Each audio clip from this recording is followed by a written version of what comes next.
mga minamahal kong nanay at tatay at aking mga lolo't lola at higit sa lahat sa mga batang Maynila. At if I'm not asking too much, please do share this live streaming or broadcast by your city government through Manila Public Information Office. Gusto ko lamang po kayong i-update, no, sa napakalaking insidente kaninang umaga hanggang mananghali dito sa lungsod ng Maynila. Kanina po ay nagkaroon ng malaking sunog sa Barangay 105. Ayan po, makikita nyo sa inyong screen. At ito po ay ang tinatawag namin, mas kilala sa amin sa Tondo, na what you call temporary housing. It was built during the time of, if I'm not mistaken, President Ramos, to accommodate the people from the Smoky Mountain to be transferred temporarily here in temporary housing to be transferred to permanent housing in Barangay 129. Yan po yung history ng lugar na yan. No? I think high school pa lang yata ako noon, ng mga panahon na yun. But then again, unfortunately, sa mga initial report, no, kaya siguro ito'y panawagan po sa mahilig mga lakal, no, mahilig magkuha ng mga wire at nagsusunog ng kable ng kuryente para gawing tanso. Yan ang mga initial report kung bakit ito nagkasunog. Diyan din po ay maraming junk shop yung area na yan. Nakakalungkot man, but you know, nandiyan na yan. I just want to update you, mga kababayan ko, ay salamat naman sa Diyos. No? In the past, katulad ng mga sunog sa Happy Land, which is if you're coming from City Hall going to Navotas via Arten, mauna yung Happy Land bago yan. Halos inaabot ng 6 na oras o 8 oras. But I'm happy and grateful to the following, which I will mention, that it started at 9:45. No? The fire broke out at 9:45 and siya po ay na-fire under control by 12:34. Tapos totally na-fire out na siya at 4:21. Ibig sabihin ay ligtas na po yung area ng posibleng pagbuka ulit ng sunog o paglago ulit ng sunog. Yan po ang gusto kong i-update sa inyo. But meron po ako isang mahalagang gustong gawin o bagay na nais ko po kasi ipagpasalamat.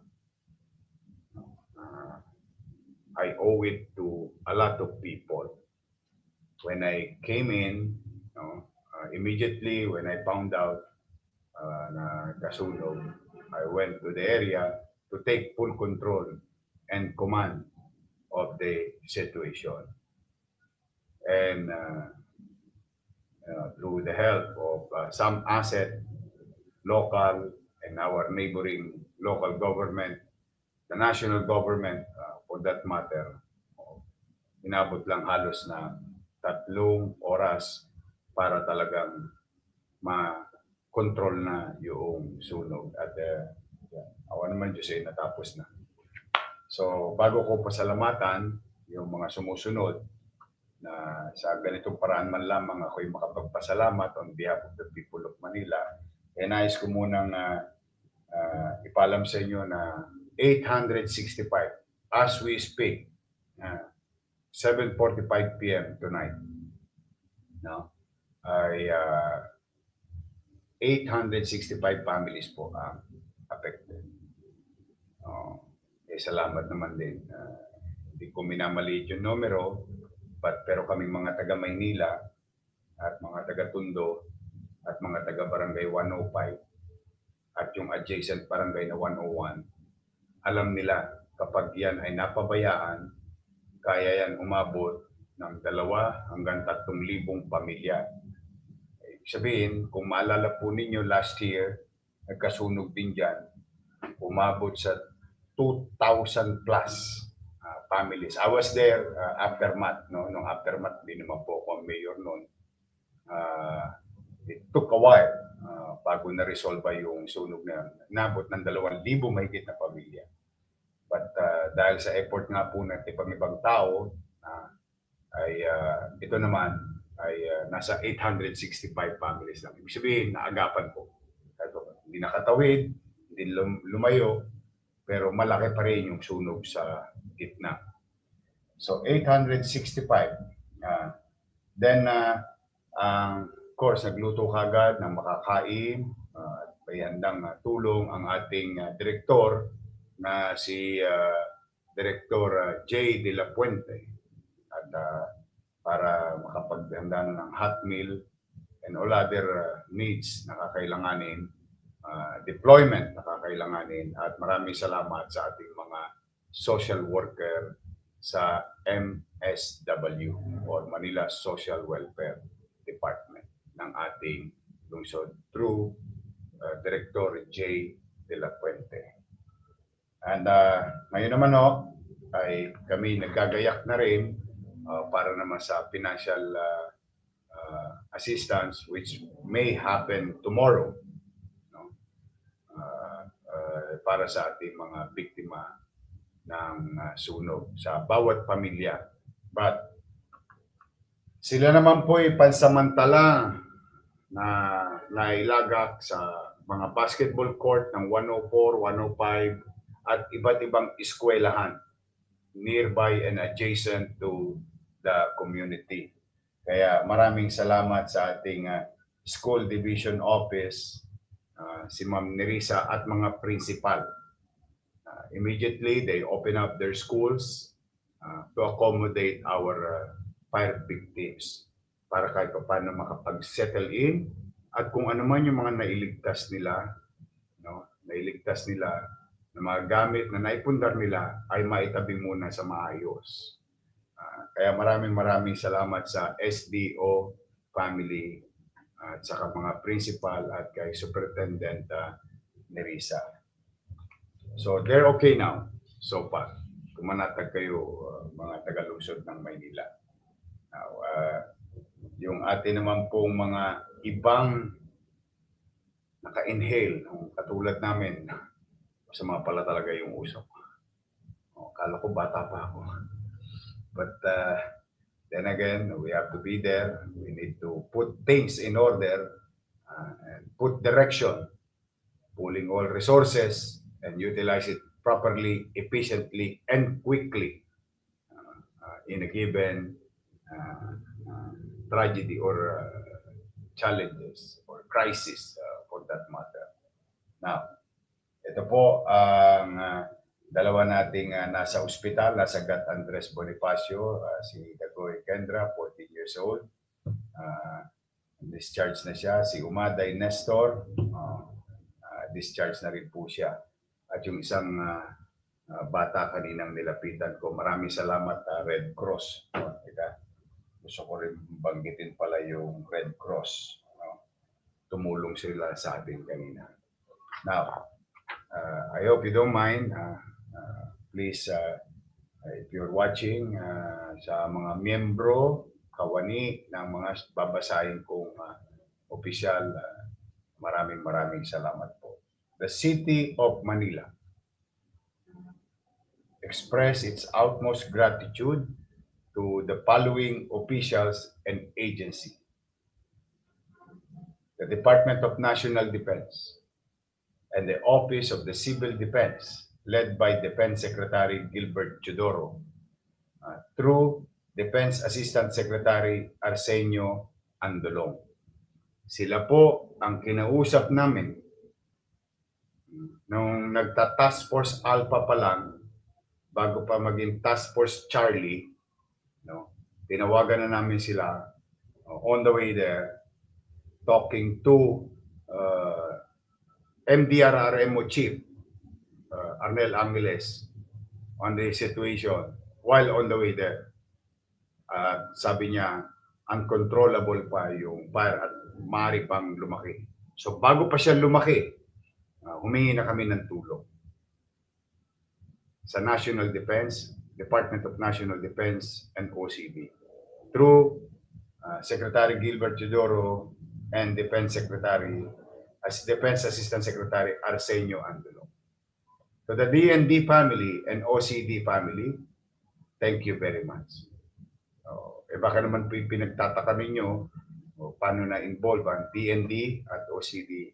Kung makikita nyo po yung mga helicopter na ni-utilize natin ng City of Manila, Hiwi or Huey helicopter and Black Hawk, yung malalaki pong helicopter. 3 helicopter ang pinadala sa atin ng DND and OCD at para makapagbigay ng tubig o buga ng tubig sa kalagitnaan o sentro ng sunog.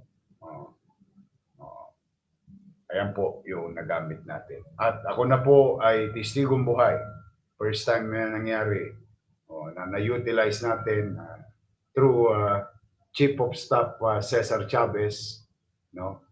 Na-utilize natin yung ganitong resources ng gobyerno. I think they flew from galing pa sila ng Clark, from Clark to Luneta to Manila Bay, at pa ilang beses nilang pinasadahan. Maraming salamat DND, maraming salamat OCD. Because of that, hindi na kumalat yung apoy. At doon sa mga piloto ng helicopter na ito, maraming salamat sa inyo. Ang galing nyo, puro kayo asintado. Opo, alam nyo, nandoon ako mismo personally, and nakita ko yung efficiency at magandang lesson sa lahat, no, sa iba pang syudad, sa iba pang parte ng bansa, na kapag ang national government at local government nag-uusap and in synchrony, mas maraming tulong sa bawat isa ang makakamit, lalo na sa panahon ng aberya, krisis at kalamidad katulad na nangyaring ito. So nais ko rin pasalamatan ito rin po the Armed Forces of the Philippines, AFP led by Chief of Staff General Romeo Browner, especially AFP Joint Operation Group for bringing 3 firefighting helicopters. Maraming salamat sa inyo. At kay Colonel Charles Castillo sa pag-coordinate ng AFP assets. So DND, AFP, OCD family, thank you very much sa inyo. At lahat kayo yung nakapaloob sa Office of the President. So to the President, President Bongbong Marcos, thank you very much allowing us to utilize these resources of the Armed Forces of the Philippines. At yan po'y nakita ng mga taga-Tondo. At yan po'y nakita ng mga taga-Maynila na napakalaking bagay. Mas marami tayong naproteksyonan na mamamayan sa nangyari kanina. And of course, I would like to thank, on behalf of the people of Manila, the Bureau of Fire and Protection. Alam niyo, mga batang Maynila, mga nanay, tatay ko, halos yung buong NCR, bukod kay NCR Director ng BFP na nagpunta, no? Iba't ibang district sa Metro Manila, nagpuntahan ng lahat dito, yung mga direktor ng Bureau of Fire. Maraming salamat sa inyo, sa mga taga Metro Manila Bureau of Fire Chief. At sa ating Regional Director. Siyempre, pinagpapasalamat ko sa mabilis na pagresponde si Director Arnel Angeles ng Maynila at 10 ng ating mga kasamahan na empleyado sa MCDRRMO, Manila Department of Social Welfare, Manila Traffic Parking Bureau. Opo. When I arrived, I immediately gave order to redirect all vehicles in the R10 from Moriones to Capulong. Pasensya na kayo yung mga naabala namin kanina. We need to get that space between Capulong up to Nabotas free of public vehicle, any form of transport except for ambulance and fire truck, which we did utilize. I don't know if you saw the picture. Because of that decision, na free up yung space, nakapasok yung mga new supply and all other fire volunteers and Bureau of Fire and other medical transport, nakapasok lahat. No? Kaya maraming salamat kay Director Dennis Biyahe ng MTPB. Kay General Abad, ito po yung nangyari kanina, in a chaotic case, and so much tension among each other, the presence of the Manila Police District and the augmentation coming from the region through the leadership of General Abad and Colonel De Leon of Station 1. No? Naayos natin yung kapayapaan at nakatulong namin sila sa pagsasaayos at pagpapapanatag dahil baka mamaya yung mga Tolonges ay gamitin tong sitwasyon na ito para sila ay lalo pang maminsala sa katayuan, mamerwisyo sa katayuan ng mga biktima. In fact, may isang insidente kanina, buti na lang may pulis. Nung kinaldag ng pulis, gustong gulpihin ng taong bayan.